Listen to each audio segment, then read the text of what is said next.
Olá, seja muito bem-vindo ao meu canal. Já comece se inscrevendo, ativando o sininho para que você não perca nenhuma novidade. De fato, tem vídeo quase todos os dias aqui ao longo da semana, então, que você não perca nenhum, ativa aí o sininho, tá certo? Depois da tua inscrição.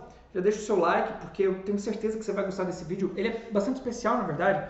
O vídeo de hoje é um comentário, uma resposta a um comentário que eu recebi, a um pedido que eu recebi através dos comentários, para que vocês vejam que de fato eu faço aquilo que vocês me pedem, tá legal?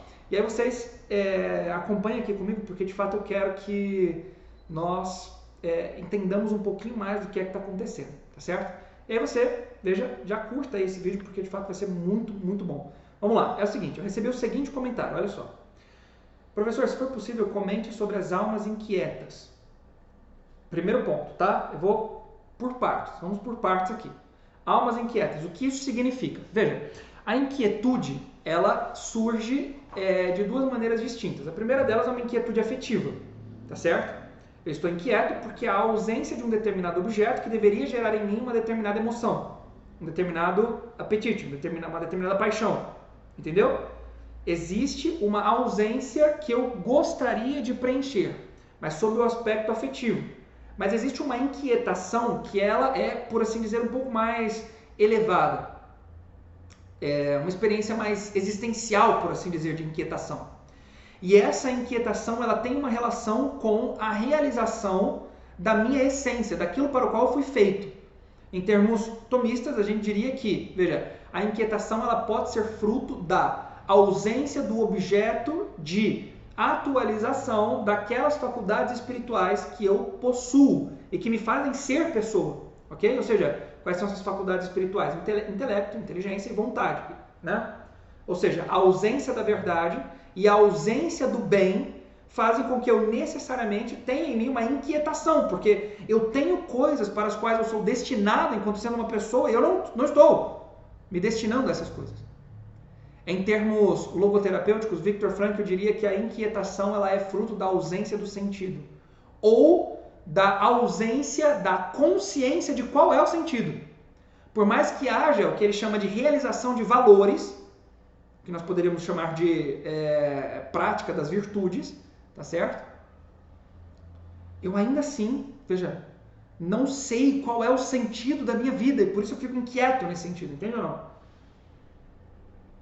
Ou seja, há uma inquietude porque aquilo que me faz pessoa, enquanto ser humano mesmo, não está sendo realizado em seu sentido próprio. Veja bem, quando nós olhamos para um animal, né, para um bicho, para um gato, por exemplo, quando nós olhamos para um gato, é muito curioso porque um gato, ele, veja, depois dele ter nascido, já há pouco tempo que passa, ele já está ali pleno e perfeito.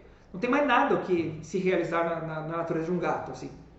Ele já meio que é tudo aquilo que ele deveria ser mesmo. Pouco tempo depois de nascido, ele já é tudo aquilo que ele deveria ser. No máximo, um gato vai assim aumentar de tamanho, né?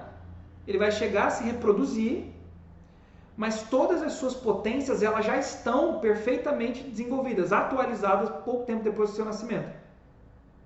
Ele instintivamente já sabe mais ou menos escalar, né? A fugir dos predadores, a buscar alimento. É assim ou não é? Ele já sabe mais ou menos de quem ele pode se aproximar, de quem não.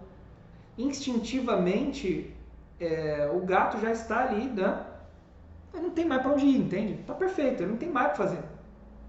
O gato não vai assim meditar sobre quais são os passos que ele precisa dar para alcançar uma determinada virtude que ele necessita para ser feliz. Ele já tem tudo que ele precisa para, entre aspas, ser feliz, né? A felicidade poderia ser, então, caracterizada aqui nesses termos enquanto a realização da essência de um determinado ser.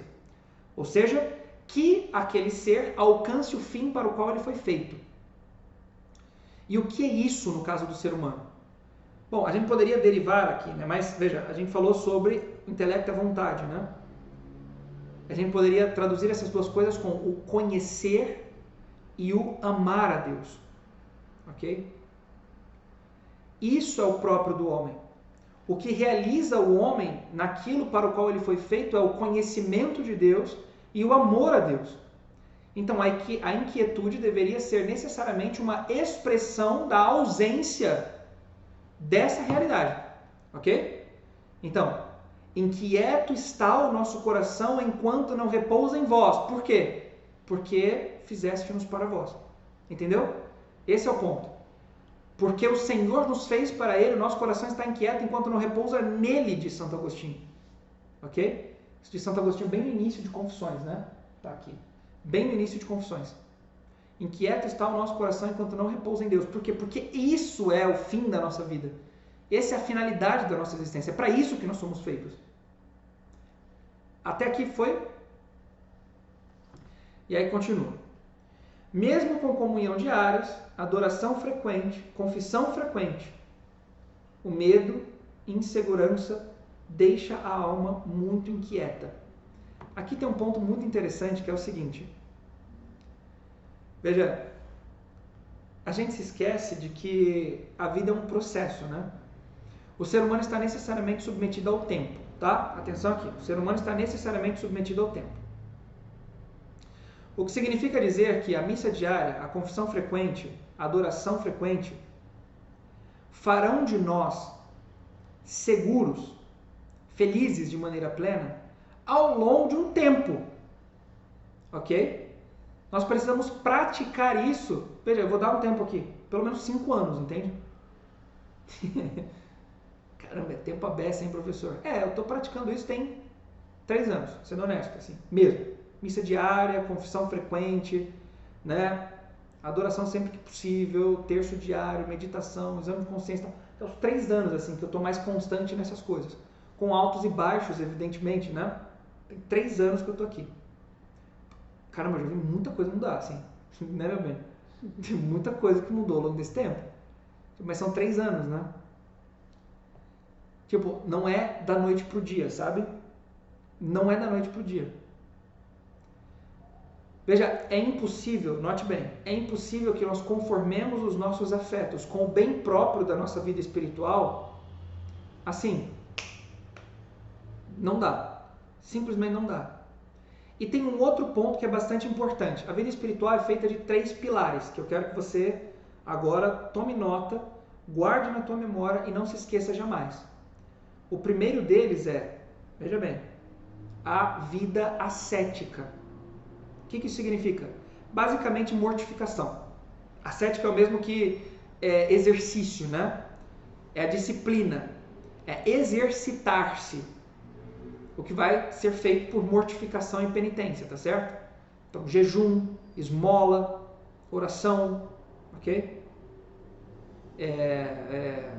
Comer menos do que deveria, o que entra em jejum, colocar uma pedrinha no sapato, tirar um travesseiro para dormir, entendeu?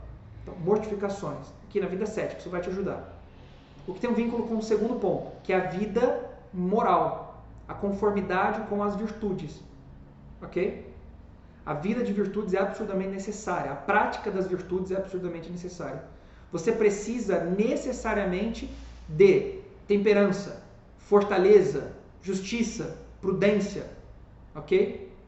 E o terceiro aspecto é o que te eleva a algo maior do que a simples vida material, que é suprida pela vida ascética e pela vida de virtudes, que é a vida na graça, que é isso aqui. Comunhão frequente, confissão frequente, adoração frequente, ok? Exame de consciência frequente, orações diárias. Deu para entender ou não? Para que você se mantenha na graça. Essas 3 coisas se completam, entende? A graça, que é a coroa de todas essas coisas, a prática das virtudes, que é o preparo da natureza para que a graça haja de uma maneira cada vez mais autêntica e livre, e a vida ascética para que eu corrija os meus vícios, para que eu vá conformando os meus afetos à minha vida espiritual e comece a adquirir virtudes para que a graça haja de uma maneira mais livre. Entendeu ou não? Tendo temperança, fortaleza, justiça e prudência e me elevando às virtudes infusas pela ação da graça, fé, esperança e caridade. Entendeu? Há uma inquietude porque é muito provável que alguma dessas 3 coisas esteja faltando.